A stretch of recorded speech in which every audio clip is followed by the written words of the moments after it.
ಸಾಯಿರಾಮ್. ಸಮರ್ಥ ಸದ್ಗುರು ಸಾಯಿನಾಥ್ ಮಹಾರಾಜ್ಗೆ ಜೈ. ನಮ್ಮ ಸಾಯಿ ಕುಟುಂಬದ ಎಲ್ಲ ಸಾಯಿ ಭಕ್ತರಿಗೆ ನಮಸ್ಕಾರ. ಸಾಯಿ ಆಶೀರ್ವಾದ ಸದಾ ನಿಮ್ಮ ಮೇಲೆ ಇರಲಿ ಅಂತ ಬಾಬಾಗೆ ಬೇಡ್ಕೊತ ಇವತ್ತಿನ ವಿಡಿಯೋ ಶುರು ಮಾಡ್ತಾ ಇದ್ದೀನಿ. ಇವತ್ತಿನ ವಿಡಿಯೋದಲ್ಲಿ ಸಾಯಿಯಪ್ಪ ಏನು ಹೇಳ್ತಾ ಇದ್ದಾರೆ ಅಂದರೆ, ಇವತ್ತು ಪ್ರಥಮ ಏಕಾದಶಿ ಅಲ್ವಾ, ಎಲ್ಲರೂ ಕೂಡ ಚೆನ್ನಾಗಿ ಹಬ್ಬ ಮಾಡ್ಕೊಂಡಿರ್ತೀರ. ಶ್ರೀ ಮಹಾವಿಷ್ಣುವಿಗೆ ತುಂಬ ಆರಾಧನೆ ಮಾಡೋ ಅಂಥವ್ರು ಇವತ್ತು ಖಂಡಿತ ಜೋರಾಗಿ ಹಬ್ಬ ಮಾಡಿರ್ತೀರ.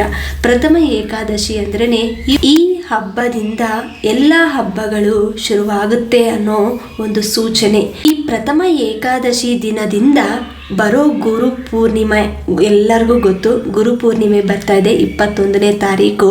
ಎಲ್ಲರೂ ಕೂಡ ಚೆನ್ನಾಗಿ ಸಾಯಿಯಪ್ಪ ಭಕ್ತರೆಲ್ಲರೂ ಕೂಡ ತುಂಬ ಚೆನ್ನಾಗಿ ಪೂಜೆ ಮಾಡ್ಕೊತೀರ.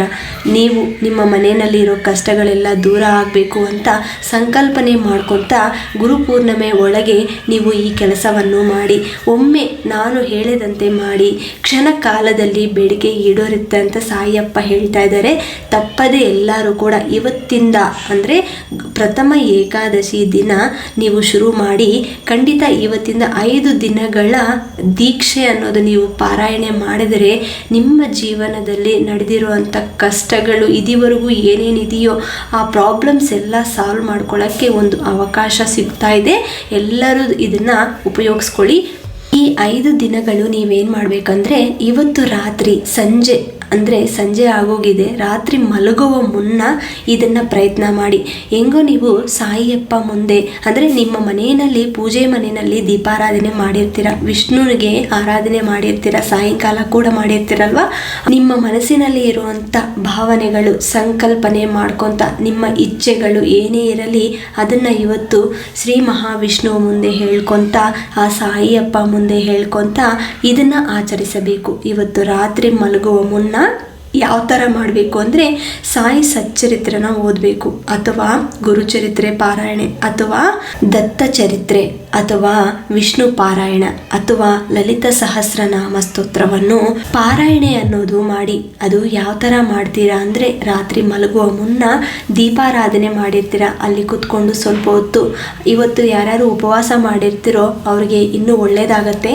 ತಪ್ಪದೆ ಏಕಾದಶಿ ವ್ರತವನ್ನು ಆಚರಿಸಿರೋ ಅಂಥವರೆಲ್ಲರೂ ಕೂಡ ವಿಷ್ಣು ಪಾರಾಯಣೆ ಮಾಡಿ. ನಿಜವಾಗ್ಲೂ ಈ 5 ದಿನಗಳು ಬಹಳ ಒಳ್ಳೆಯದು.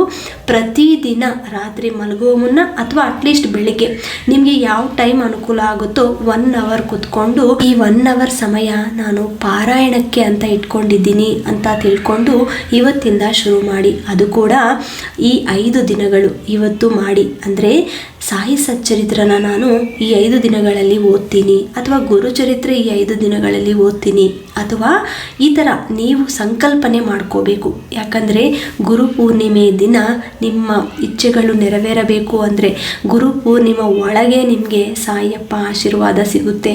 ಆ ವಿಷ್ಣು ಭಗವಾನ್ ಆಶೀರ್ವಾದ ಕೂಡ ನಿಮಗೆ ಸಿಗುತ್ತೆ. ಈ ವಿಷ್ಣು ಪಾರಾಯಣೆ ಅನ್ನೋದು ಈ 5 ದಿನಗಳು ಕೂಡ ನೀವು ಮಾಡ್ಬೋದು, ಅಥವಾ ಲಲಿತಾ ಸಹಸ್ರನಾಮ ಸ್ತೋತ್ರವನ್ನು 5 ದಿನಗಳು ಕೂಡ ಪಠಿಸಬಹುದು.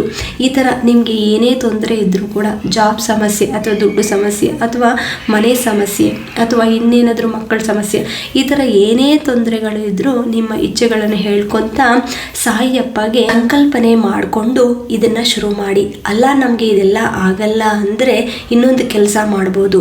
ಇವತ್ತಿಂದ ಯಾರಿಗಾದರೂ ದಾನ ಮಾಡೋದು. ಈ 5 ದಿನಗಳು ನಾನು ದಾನ ಮಾಡ್ತೀನಿ, ಅದು ಕೂಡ ಇಂಥದೇ ದಾನ ಮಾಡ್ತೀನಿ ಅಂದರೆ ಯಾರಾದರೂ ಭಿಕ್ಷುಕರು ಬರ್ತಾರೆ ಅಂಥವ್ರಿಗೆ ದಾನ ಮಾಡ್ಬೋದು, ಅಥವಾ ಮಕ್ಕಳಿಗೆ ಯಾರಾದರೂ ಚಿಕ್ಕ ಮಕ್ಕಳು ಇರ್ತಾರಲ್ಲ ಅವ್ರಿಗೆ ಬಿಸ್ಕೆಟ್ ಕೊಡೋದು, ಅಥವಾ ಈ ಬಟ್ಟೆ ಕೊಡೋದು, ಯಾರಿಗಾದ್ರೂ ಬಟ್ಟೆ ಇಲ್ಲ ಅಂದರೆ ಬಟ್ಟೆ ಕೊಡ್ಬೋದು. ಈ ಥರ ನಾನು ಈ 5 ದಿನಗಳು ಯಾವುದೋ ಒಂದು ಕೊಡ್ತಾ ಇರ್ತೀನಿ, ಈ 5 ದಿನಗಳು ನಾನು ದಾನ ಮಾಡ್ತೀನಿ. ಈ ಥರ ನೀವು ಒಂದು ಅರಿಕೆ ಮಾಡ್ಕೊಳ್ಳಿ. ಖಂಡಿತ ಗುರು ಪೂರ್ಣಿಮಾ ಒಳಗೆ ನಿಮಗೆ ಎಲ್ಲ ಕೂಡ ಸಾಯಿಯಪ್ಪ ಆಶೀರ್ವಾದ ಮೂಲಕ ಎಲ್ಲ ಒಳ್ಳೆಯದಾಗತ್ತೆ. ನಿಮ್ಮ ಇಚ್ಛೆಗಳು ಕೂಡ ಬೇಗ ಈಡೇರುತ್ತೆ. ಈ 5 ದಿನಗಳು ಬಹಳ ಒಳ್ಳೆಯದು. ಪಾರಾಯಣೆ ಮಾಡಿ, ಇನ್ನೂ ಒಳ್ಳೆ ಕೆಲಸಗಳು ಮಾಡಿ. ನಿಮ್ಮ ಜೀವನದಲ್ಲಿ ಎಲ್ಲ ಒಳ್ಳೆಯದಾಗತ್ತೆ. ಪ್ರಯತ್ನ ಮಾಡಿ ನೋಡಿ, ನಂಬಿಕೆಯಿಂದ, ಶ್ರದ್ಧೆ, ಭಕ್ತಿಯಿಂದ ಪ್ರಯತ್ನ ಮಾಡಿ. ಸಾಯಿಯಪ್ಪ ಆಶೀರ್ವಾದ ಖಂಡಿತ ಎಲ್ಲರ ಮೇಲೆ ಇರುತ್ತೆ. ಯಾಕಂದರೆ ಅವ್ರನ್ನ ನಂಬಿಕೊಂಡಿರೋರಿಗೆ ಸಾಯಿಯಪ್ಪ ಕೈ ಬಿಡಲ್ಲ ಯಾವತ್ತೂ. ಅವರು ಹಿಂದೆ ಮುಂದೆ ಓಡಾಡ್ತಾನೆ ಇರ್ತಾರೆ. ಯಾವಾಗ ನೀವು ಸಾಯಿ ನಾಮಸ್ಮರಣೆ ಮಾಡ್ತಾ ಕುತ್ಕೊಂಡು ನಿಮ್ಮ ಬಗ್ಗೆ, ನಿಮ್ಮ ಕಷ್ಟಗಳ ಬಗ್ಗೆ ಯೋಚನೆ ಮಾಡ್ತಾ ಇರ್ತೀರೋ ಅಂತ ಅದಕ್ಕೆಲ್ಲದಕ್ಕೂ ಸಾಯಿಯಪ್ಪ ದಾರಿ ಅನ್ನೋದು ಕೊಡ್ತಾ ಇರ್ತಾರೆ. ಯಾವುದೋ ಒಂದು ರೂಪದಲ್ಲಿ ಬಂದು ನಿಮಗೆ ಆಶೀರ್ವಾದ ಕೊಟ್ಟು ಹೋಗ್ತಾ ಇರ್ತಾರೆ. ಖಂಡಿತ ಈ ಅನುಭವಗಳು ಸಾಯಿಯಪ್ಪ ಭಕ್ತರಿಗೆ ಮಾತ್ರ ಗೊತ್ತಾಗುತ್ತೆ. ಮತ್ತೆ ಈ ವಿಡಿಯೋದಲ್ಲಿ ಹೇಳ್ದಂಗೆ ಎಲ್ಲರೂ ಕೂಡ ಒಳ್ಳೆಯ ಕೆಲಸಗಳು ಮಾಡೋಕ್ಕೆ ಪ್ರಯತ್ನ ಮಾಡಿ. ಈ 5 ದಿನಗಳು ತಪ್ಪದೇ ಪಾರಾಯಣೆ ಮಾಡಿ, ಖಂಡಿತ ನಿಮಗೆ ಅನುಕೂಲವಾಗುತ್ತೆ. ಮತ್ತು ಈ ವಿಡಿಯೋನ ಇಷ್ಟ ಆಯಿತು ಅಂದರೆ ಎಲ್ಲರಿಗೂ ಶೇರ್ ಮಾಡಿ, ಲೈಕ್ ಮಾಡಿ. ಹೊಸದಾಗಿ ಯಾರಾದರೂ ನೋಡ್ತಾ ಇದ್ದರೆ ದಯವಿಟ್ಟು ಸಬ್ಸ್ಕ್ರೈಬ್ ಮಾಡಿಕೊಂಡು ಸಪೋರ್ಟ್ ಮಾಡಿ. ಮತ್ತೆ ಇನ್ನೊಂದು ವಿಡಿಯೋದಲ್ಲಿ ಭೇಟಿ ಆಗ್ತೀನಿ. ಅಲ್ಲಿವರೆಗೂ ನಮಸ್ಕಾರ. ಸರ್ವೇ ಜನ ಸುಖಿನೋ ಭವಂತು. ಜೈ ಸಾಯಿರಾಮ್.